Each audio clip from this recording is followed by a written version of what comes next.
रामायणम, राम आयणम, इन दो शब्दों से मिलकर बना है। भाव है राम की जीवन यात्रा। राम की जीवन यात्रा के बारे में लिखने वाले जो पहले व्यक्ति थे वो थे महर्षि वाल्मीकि, जिनको आदि कवि भी कहा जाता है। महर्षि वाल्मीकि मूल रूप से इनका जो नाम था वो रत्नाकर था और ये डाकू थे, यानी वन से गुजरने वाले लोगों को लूटा करते थे। एक दिन महर्षि नारद भी वहाँ से गुजर रहे थे। महर्षि नारद को भी उन्होंने लूटने का प्रयास किया। महर्षि नारद ने कहा कि मेरे पास देने के लिए कमंडल छड़ी के अलावा कुछ है नहीं, परंतु एक प्रश्न है और वो ये है कि रत्नाकर, तुम जो ये पापाक्रम कर रहे हो, तुम ये पापाचार जो कर रहे हो, इसका दंड एक दिन भगवान देगा, पर क्या इस दंड को भोगने का जो वक्त आएगा उस समय तुम्हारी पत्नी, तुम्हारा पुत्र, तुम्हारे पिता इस पाप के भागीदार होंगे? तो रत्नाकर ने कहा मैं उनके लिए ही तो कर रहा हूँ ये सब, क्यों नहीं होंगे? तो कहा कि जब पूछ के तो आए एक बार।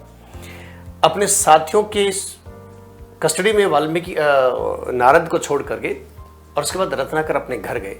अपनी पत्नी से पूछा कि मैं ये जो धन ला रहा हूँ पापाक्रम करके, पापाचार करके, तो क्या मुझे दंड मिलेगा? तो तुम उसमें आधी अधिकारी होंगी दंड में।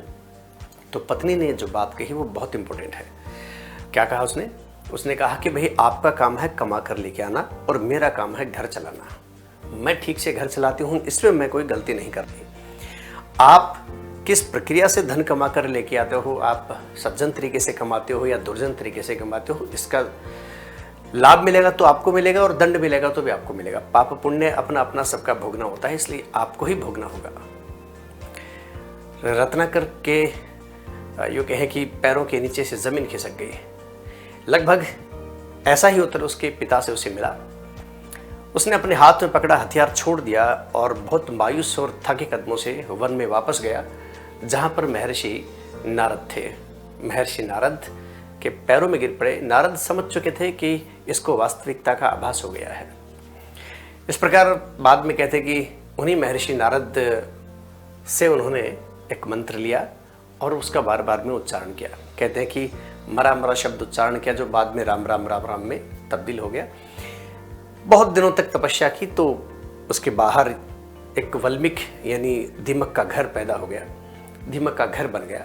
और कहते हैं कि बाद में उसी वल्मीक को तोड़ करके से बाहर निकाला रत्नाकर को। अब रत्नाकर नहीं रहे, वो वाल्मीकि बन गए थे। तो इस प्रकार से ये महर्षि वाल्मीकि की कथा है। और महर्षि वाल्मीकि ने जो रामायण लिखी उसमें मूल श्लोक कम थे, परंतु वर्तमान में मूल श्लोक 24,000 है।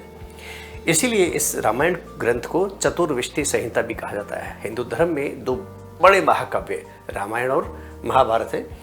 इसमें 7 अध्याय हैं: बाल कांड, अयोध्या कांड, अरण्य कांड, किष्किंधा, सुंदर लंका और उत्तरकांड। पर इसमें जो 2 को मैंने टिक लगा रखा है वो एक ही बालकांड और उत्तरकांड, ये बाद में जोड़े गए हैं। यानी बालकांड और उत्तरकांड बाद में जोड़े गए तो ये प्राचीन हो गए, अयोध्या से लेकर लंका कांड तक। प्रश्न कई बार ये भी पूछा जाता है कि राम को वनवास की घटना है वो किस कांड की है? तो अरण्य कांड की। या फिर यूँ कहूँ कि हनुमान से राम का मिलन, सुग्रीव से राम का मिलन, और यूँ कहें कि बाली वध की घटना किस कांड की है? तो किष्किंधा कांड की। माता सीता को ढूंढने के लिए जब हनुमान लंका गए और माता सीता और हनुमान की जो भेंट का उल्लेख है वो सुंदरकांड में है। इसी प्रकार रावण वध का उल्लेख है लंका कांड में है। उत्तरकांड की एक बात है कि राम जब वापस अयोध्या लौटे पुष्पक विमान में, और बाद में वो एक धोबी वाली घटना आपको सुनी होगी कि सीता का परित्याग कर देते हैं। इस घटना को बहुत सारे लोग सत्य नहीं मानते, क्योंकि महर्षि वाल्मीकि ने जो रामायण लिखी थी उस मूल रामायण में इस घटना का उल्लेख नहीं है। मूल रामायण में तो केवल इतना उल्लेख है कि राम लंका से लौटे और बाद में उन्होंने सिंहासन ग्रहण किया और उन्होंने हजारों वर्षों तक राज किया। मानी इस प्रकार से उसके बाद दी एंड है। तो ये जो बाद में जोड़े गए इनमें इन सब घटनाओं का चर्चा की गई है। आप जानते हैं कि रामायण के जो प्रमुख पात्र हैं वो रघुनंदन हैं, या यूँ कहें कि रघुवंश के जो राजा दशरथ के जो ज्येष्ठ पुत्र हैं, मर्यादा पुरुषोत्तम राम इन्हें कहा जाता है। रामायण से यानी वाल्मीकि रामायण से प्रेरणा प्राप्त करके बाद में जो ग्रंथ लिखे गए उनमें तुलसीदास रचित रामचरितमानस जो इतना पवित्र माना गया कि सनातन धर्म के प्रत्येक घर में इसे रखना और पढ़ना ये शुभ माना जाता है। इसी प्रकार आप देखो कि मैथिली शरण गुप्त रहे। मैथिली शरण गुप्त ने पंचवटी और साकेत नाम के 2 खंड काव्य लिखे। मैं साकेत का उल्लेख करना चाहूंगा कि साकेत में उन्होंने क्या लिखा। आपने लक्ष्मण की पत्नी उर्मिला के त्याग का उल्लेख सुना होगा। रामचरितमानस में संभवतः भूलवश उर्मिला की चर्चा ज़्यादा नहीं की गई है, जिसे सुधारते हुए मैथिली शरणगुप्त ने उर्मिला के 14 वर्ष के जो त्याग है, पति वन में है, लक्ष्मण जो राम के साथ है वन में है और पत्नी किस प्रकार से उनका इंतजार कर रही है बिना किसी से शिकायत किए, तो मैथिली शरणगुप्त साहब ने साकेत खंड काव्य में उर्मिला के चरित्र का उल्लेख किया है। इस प्रकार आप देखो कि महर्षि भागवानंद नाम के एक व्यक्ति हुए हैं। उन्होंने श्री राघवेंद्र चरितम नाम का एक ग्रंथ लिखा। इस ग्रंथ में 20 प्रकार के रामायण का उल्लेख मिलता है।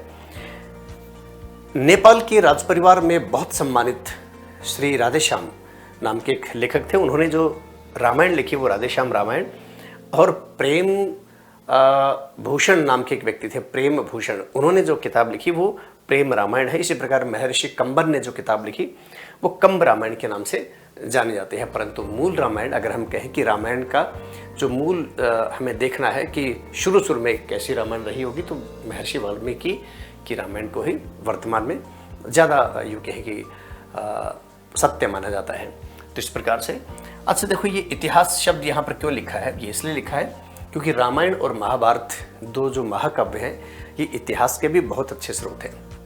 तत्कालीन वंशों, वहाँ की राजतंत्र प्रणाली, पहनावा, खान पान, रीति रिवाज, परंपराएं, यानी कल्चर के बारे में और इतिहास के बारे में भी बहुत सारी सूचनाएं यहाँ से मिलती हैं। तो इस प्रकार से